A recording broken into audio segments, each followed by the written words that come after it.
ഈശോ മിശിഹായ്ക്ക് സ്തുതിയായിരിക്കട്ടെ. ഞാൻ മാണിപ്പറമ്പിലച്ചൻ. പഴയ നിയമ വചന ധ്യാനം ക്ലാസ് 71.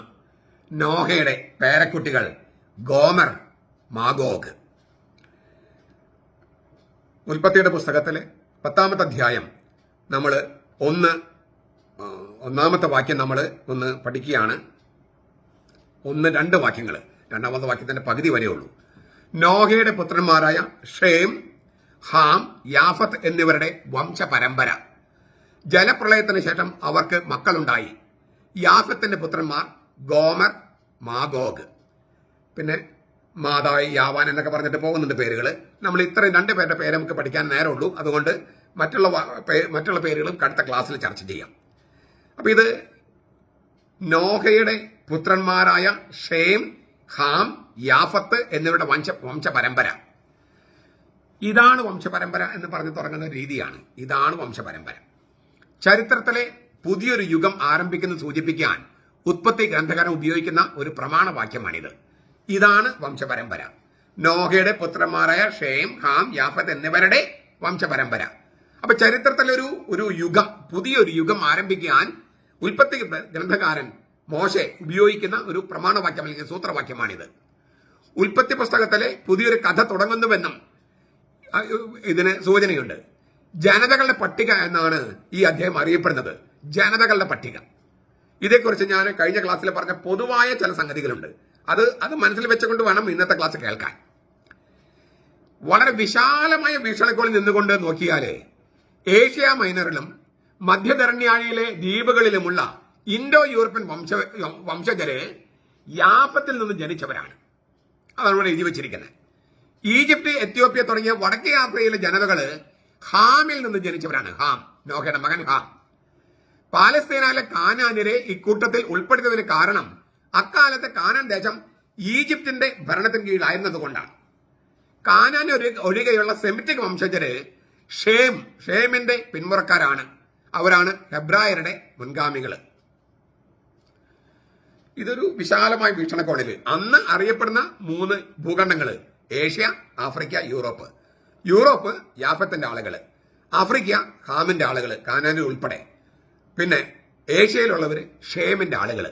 അങ്ങനെയാണ് ഈ ബൈബിള് കാണുന്നത്. മറ്റൊരു ദൈവശാസ്ത്രം കൂടി ഇവിടെ പറയുന്നുണ്ട്. പാപത്താൽ ചിഹ്നപ്പെടുത്തപ്പെട്ട വൈവിധ്യമാർന്ന വംശങ്ങള്. അതാണ് ഇവിടെ ഇല്ലേ, എല്ലാവരിലും പാപത്തിന്റെ അംശങ്ങളുണ്ട്. എന്നാൽ അവർ ഐക്യതയ്ക്കും നീതിക്കും വേണ്ടി ദാഹിക്കുന്നു. ഇങ്ങനെയുള്ളൊരു തലമുറയിൽ നിന്നാണ്, അതായത് പാപത്താൽ ചിഹ്നപ്പെടുത്തപ്പെട്ട വിവിധ വംശങ്ങൾ. എന്നാൽ അവരെല്ലാം ഐക്യതയ്ക്കും നീതിക്കും വേണ്ടി കൊതിക്കുന്നുണ്ട്. ഒരപ്പനിൽ നിന്ന് വന്നവരാണല്ലോ. ഇങ്ങനെയുള്ള തലമുറയിൽ നിന്നാണ് അബ്രഹാം വരുന്നത്. ഭൂമിയിലെ സകല കുടുംബങ്ങൾക്കും രക്ഷയുടെ വാഴ്വ് കൊടുക്കുന്ന ദൈവിക പദ്ധതിയുടെ ഭാഗമാകാൻ ദൈവം അബ്രഹാമിനെ തെരഞ്ഞെടുക്കുന്നത് ഈ ജനത്തിൽ നിന്നാണ്. ഈ ലക്ഷ്യത്തോടു കൂടിയാണ് ജനതകളുടെ പട്ടിക ഇവിടെ ചേർത്തിരിക്കുന്നത്. അപ്പോൾ അബ്രഹാം വരുന്നത് ഏത് ജനത്തിൽ നിന്നാണ് എന്ന് സൂചിപ്പിക്കാൻ ആ ജനങ്ങളുമായിട്ട് വൈവിധ്യമാർന്ന വംശങ്ങളാണ്. പക്ഷെ അവർ ഐക്യത്തിന് വേണ്ടി കൊതിക്കുന്നുണ്ട്, നീതിക്ക് വേണ്ടി കൊതിക്കുന്നുണ്ട്. കാരണം ഒരപ്പനിൽ നിന്ന് പോന്നവരാണ്. 10-ാമത്തെ അധ്യായത്തിലെ 2-ാമത്തെ വാക്യം നമ്മൾ ഇപ്പൊ കണ്ടു കഴിഞ്ഞതാണ് ഇല്ലേ. ജലപ്രളയത്തിന് ശേഷം അവർക്ക് മക്കളുണ്ടായെന്ന് പറഞ്ഞു തുടങ്ങുന്നത്. ഭൂമിയിൽ നിറഞ്ഞവനെ കീഴടക്കുക എന്ന് ഒരു കൽപ്പന കൊടുത്തിരുന്നു ഈ ജലപ്രളയം കഴിഞ്ഞപ്പോൾ ദൈവം നോഹയ്ക്ക്. ഉൽപ്പത്തി 9:1 ഭൂമിയിൽ നിറഞ്ഞവനെ കീഴടക്കുക. ആ ദൈവിക കൽപ്പന നിവൃത്തിയാവുകയാണ് നോഹയുടെ മക്കളിലൂടെ അന്ന് അറിയപ്പെടുന്ന 3 ഭൂഖണ്ഡങ്ങളിൽ ജനങ്ങൾ നിറയുമ്പോൾ. പൗരാണിക കിഴക്ക് ദേശത്ത് നിന്ന് വടക്കോട്ടും പടിഞ്ഞാറോട്ടും യാത്ര ചെയ്ത് ഏജിയൻ കടലിന്റെയും മധ്യധരണ്യാഴിയുടെയും ചുറ്റുമുള്ള പ്രദേശങ്ങളിലും യൂറോപ്പിലും കുടിയേറി പാർത്തവര് യാഫത്തിന്റെ സന്തതി പരമ്പരകളാണെന്നാണ് ബൈബിളിന്റെ നിലപാട്. അതാണ് നമ്മൾ തുടക്കത്തിൽ പറഞ്ഞതാണ്, ഞാൻ ആവർത്തിച്ചു. എന്നിട്ട് പറയാണ് ആ യാഫത്തിന്റെ പുത്രന്മാർ ഗോമർ, മാഗോഗ്. മറ്റു മക്കളുണ്ട്, അവരെ കുറിച്ച് അടുത്ത ക്ലാസ്സിൽ കാണും. ഇന്ന് നമ്മൾ ഗോമർ, മാഗോഗ് എന്നീ 2 കൂട്ടരെയാണ് കുറിച്ചാണ് ചിന്തിക്കുന്നത്. ഈ യാഫത്ത് എന്ന വാക്കിന്റെ അർത്ഥം നമ്മൾ മുമ്പ് പഠിച്ചിട്ടുണ്ടെന്നാണ് ഇത് ഓർമ്മ. വ്യാപിപ്പിക്കുക, വിപുലമാക്കുക എന്നൊക്കെയാണ് യാഫത്ത് എന്ന വാക്കിന്റെ അർത്ഥം. ആ യാഫത്ത് ഇല്ലേ വ്യാപിക്കുകയാണ് എവിടേക്ക്? യൂറോപ്പിലേക്ക്. കരിങ്കടല്, ഏജിയൻ കടല്, മധ്യധരണ്യാഴി, അതിന് ചുറ്റുമുള്ള പ്രദേശങ്ങൾ, യൂറോപ്പ്, ഇവിടേക്ക് കുടിയേറി പാർത്തവരെല്ലാം ഈ യാഫത്തിന്റെ ആളുകളാണ്. അപ്പൊ യാഫത്ത് ഇങ്ങനെ വ്യാപിക്കുകയാണ്, വിപുലമാകുകയാണ് മക്കളിലൂടെ എന്ന സങ്കല്പമാണത്. ഇതില് യാഫത്തിന്റെ മക്കളില് പുത്രന്മാർ എന്ന് പറഞ്ഞിട്ട് ആദ്യത്തെ പേര് പറയും ഗോമർ എന്നാണ്. ഗോമർ അസീറിയയിലെ സിമ്മേറിയക്കാരെയാണ് കിമ്മേറിയക്കാർ എന്ന് പറയും. സിമ്മേറിയക്കാർ എന്ന് പറയും. കിമ്മേറിയക്കാർ എന്നാണ് ശരിക്കുള്ള വാക്ക്. ഇംഗ്ലീഷിൽ ചിലപ്പോൾ സിമ്മേറിയക്കാർ എന്ന് പറയും. അവരെയാണ് ഈ ഗോമർ എന്നുകൊണ്ട് ഉദ്ദേശിക്കുന്നത്. കിമ്മേറിയക്കാരെയാണ് ഗോമർ എന്നുദ്ദേശിക്കുന്നത്. യഹെസ്കേലിന്റെ പുസ്തകത്തിൽ 38-ാമത്തെ അധ്യായം 6-ാമത്തെ വാക്യത്തിൽ സൂചനയുണ്ട്. മറ്റൊരു അഭിപ്രായം അനുസരിച്ച് കരിങ്കടല്, കാസ്പിയൻ കടല്, അതിന് സമീപത്തെ പാർത്ത നാടോടികളുടെ ഗോത്രമാണ് ഈ ഗോമർ എന്ന് പറയുന്നത്. ഞാൻ സൂചിപ്പിച്ചതുപോലെ കിമ്മേറിയക്കാർ എന്നൊക്കെയാണ് അവർ ചരിത്രത്തിൽ അറിയപ്പെടുന്നത്. യുദ്ധപ്രിയരായിരുന്നു അവർ എന്നാണ് ചരിത്രത്തിൽ രേഖപ്പെടുത്തിയിരിക്കുന്നത്. അവരാണ് പിന്നീട് തുർക്കിയിലേക്ക് കുടിയേറിയത്. രണ്ടാമത്തെ മകന്റെ പേര് മാഗോഗ്. നോഹയുടെ പേരക്കുട്ടിയാണ്. നോഹയുടെ മകനായ യാഫത്തിന്റെ മകൻ മാഗോഗ്. സ്കീത്തിയക്കാരുടെ പൂർവികനാണ് മാഗോഗ് എന്ന് ഫ്ലാവിയസ് ജോസീഫസ് എന്ന യഹൂദ ചരിത്രകാരൻ രേഖപ്പെടുത്തിയിട്ടുണ്ട്. സ്കീത്തിയക്കാരെന്ന് പറയുന്നവരുടെ പൂർവികരാണ് മാഗോഗ്. നമ്മൾ യഹെസ്കേലിന്റെ പുസ്തകം 38-ാമത്തെ അധ്യായം, യഹെസ്കേൽ എന്ന് പറഞ്ഞാൽ എസെക്കിയേൽ 38:2 മാഗോഗ് എന്ന് പറയുന്നു. മാഗോഗ് എന്ന വാക്ക് അവിടെ വരുന്നുണ്ട്. ഗോഗിന്റെ ദേശം എന്നർത്ഥമുള്ള ബാബിലോണിയൻ ഭാഷയുള്ള വാക്കിനെ ഹീബ്രുവിൽ മാഗോഗ് എന്ന് എഴുതിയിരിക്കുകയാണ്. ലാൻഡ് ഓഫ് ഗോഗ് എന്നാണ് മാഗോഗ്. മാ എന്നതിന് ദേശം എന്നർത്ഥം. ഗോഗ് എന്ന് പറഞ്ഞാൽ ആ നാട്ടിലെ നാടുവാഴി. ഈ നാടുവാഴിയുടെ പേരല്ല ഗോഗ്, നാടുവാഴിയുടെ സംജ്ഞയാണ്. ഇപ്പൊ നമ്മൾ സീസർ എന്ന് പറയില്ലേ, സീസർ എന്ന് പറഞ്ഞാൽ അതൊരു പേരല്ലല്ലോ, റോമ ചക്രവർത്തിമാരുടെ ഒരു സ്ഥാനപ്പേരാണ്. അതുപോലെ ഗോഗ് എന്നത് ഈ മാ എന്ന ദേശത്തെ നാടുവാഴിയുടെ സ്ഥാനപ്പേരാണ് ഗോഗ്. മാഗോഗ് അപ്പൊ ഒരു വ്യക്തിയല്ല. നോഹയുടെ മകൻ യാഫത്തിന്റെ മകൻ വ്യക്തിയാണ്. പിന്നീട് ആ മാഗോഗ് എന്ന് പറയുന്നത് ഒരു ദേശത്തിന്റെ നാടുവാഴിയുടെ പേരാണ്. അങ്ങനെയാണ് യഹെസ്കേലിന്റെ പുസ്തകം കാണുന്നത്. ഇസ്രായേലിന്റെ ശത്രുക്കളെ പ്രതിനിധാനം ചെയ്യുന്നതായിട്ടാണ് വെളിപാട് പുസ്തകത്തിലെ 28 ഈ മാഗോഗ് പ്രത്യക്ഷപ്പെടുന്നത്.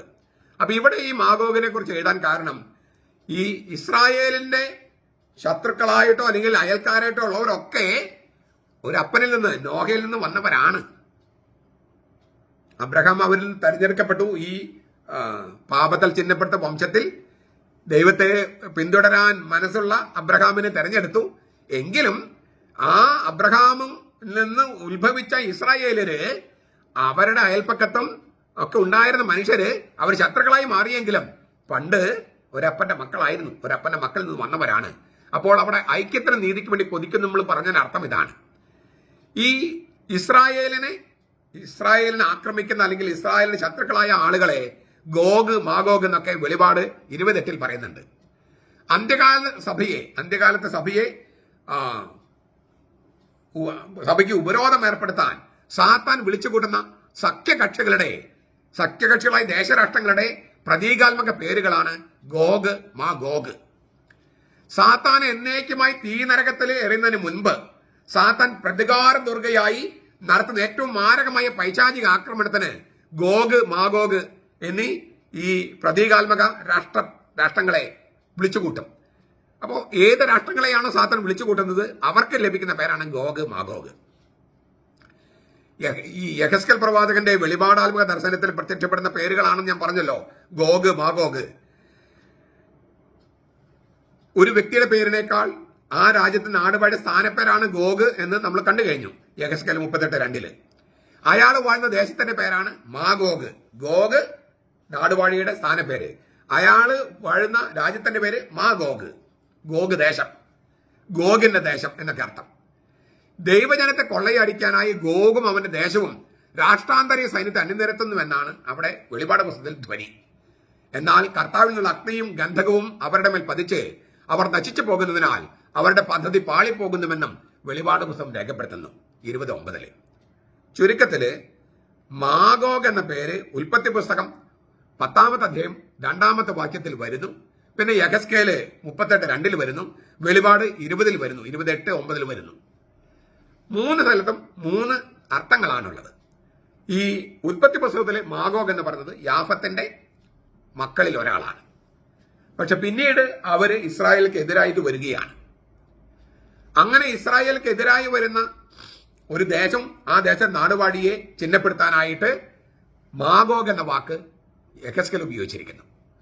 വെളിപാട് പുസ്തകം പറയുന്നത് ഈ അന്ത്യകാല സഭയെ സാത്താൻ ആക്രമിക്കാനായിട്ട് ഒരുങ്ങുമ്പോൾ സാത്താൻ വിളിച്ചു കൂട്ടുന്ന അവർ ദേശരാഷ്ട്രങ്ങളുടെ കൂട്ടത്തില് ഈ ഗോഗും മാഗോഗും ഉണ്ട്. പക്ഷേ ദൈവം അവരെ അഗ്നി ഇറക്കി നശിപ്പിച്ച് കളയുന്നതിനാൽ അവരുടെ പദ്ധതി പാളിപ്പോകുന്നു. ഇതാണ് ഈ 3 സ്ഥലത്തും 3 അർത്ഥത്തിലാണ് ഉപയോഗിച്ചിരിക്കുന്നത്.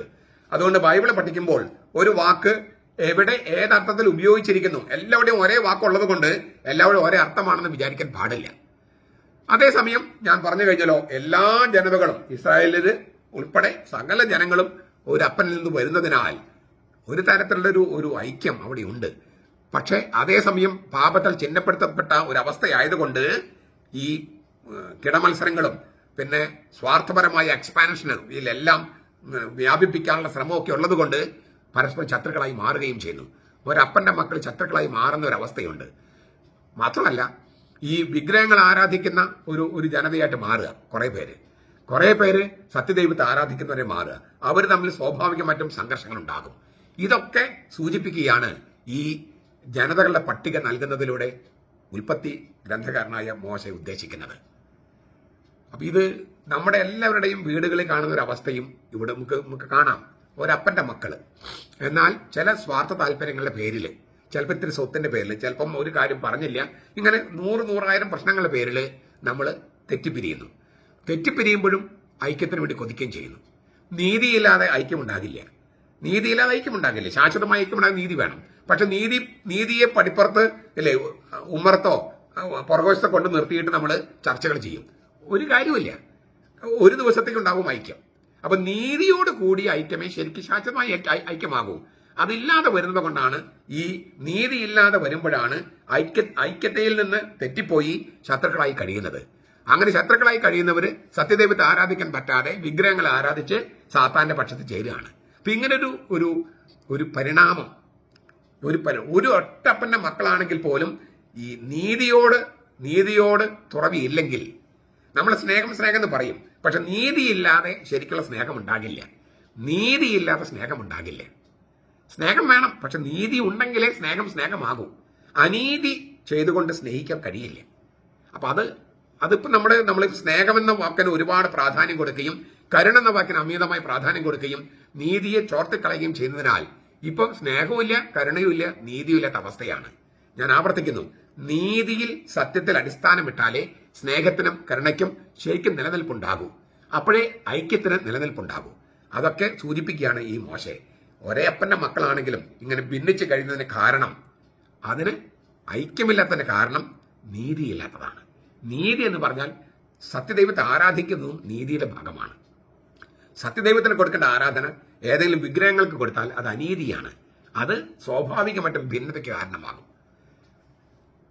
ഇതിന്റെ ശരിക്കും പറഞ്ഞാൽ മറ്റ് മാനങ്ങളിലേക്കൊക്കെ നമുക്ക് വേണമെങ്കിൽ പോകാം. ഇതിൽ നിന്ന് ഒരുപാട് ആശയങ്ങൾക്ക് നമുക്ക് രൂപപ്പെടുത്തിയെടുക്കാം. ഞാൻ അതിൽ കടക്കുന്നില്ല. അതൊക്കെ നിങ്ങളുടെ യുക്തത്തിന് വിടുകയാണ്, നിങ്ങളുടെ ബുദ്ധിക്ക് വിടുകയാണ്. എന്തിനാണ് ഈ പേരുകൾ, നോഹയുടെ പേരക്കുട്ടികളുടെ പേരുകൾ ഇത്ര വിശദമായിട്ട് ജനതകളുടെ പട്ടിക എന്ന തരത്തിൽ കൊടുത്തിരിക്കുന്നത് എന്നതിന്റെ ഒരു സൂചനയാണ് ഞാനിപ്പോൾ പറഞ്ഞത്. നിങ്ങളിത് 2, 3, 4 പ്രാവശ്യം കേൾക്കുകയും നിങ്ങളുടെ ബൈബിൾ വെച്ച് ക്രോസ് ചെക്ക് ചെയ്യുമെന്നൊക്കെ ഞാൻ പ്രതീക്ഷിക്കുന്നു. അപ്പോൾ തിരുവചനങ്ങളുടെ വെളിപാടുകളുടെ അനർഘധ്വനി നിങ്ങളുടെ മുമ്പിൽ വിരിഞ്ഞു വരുന്നത് കാണാം. അത് നിങ്ങളെ പുതിയ ഉൾക്കാഴ്ചയിലേക്ക് നയിക്കുമെന്നും ഞാൻ പ്രത്യാശിക്കുന്നു. വചനമാണ് രക്ഷയുടെ ശക്തി. നമ്മുടെ കർത്താവ് ഈശോ മിശിഹായുടെ കൃപയും പിതാവായ ദൈവത്തിന്റെ സ്നേഹവും പരിശുദ്ധാത്മാവിന്റെ സഹവാസവും നാം എല്ലാവരോടും കൂടി ഉണ്ടായിരിക്കട്ടെ, ഇപ്പോഴും എപ്പോഴും എന്നേക്കും. ആമേൻ.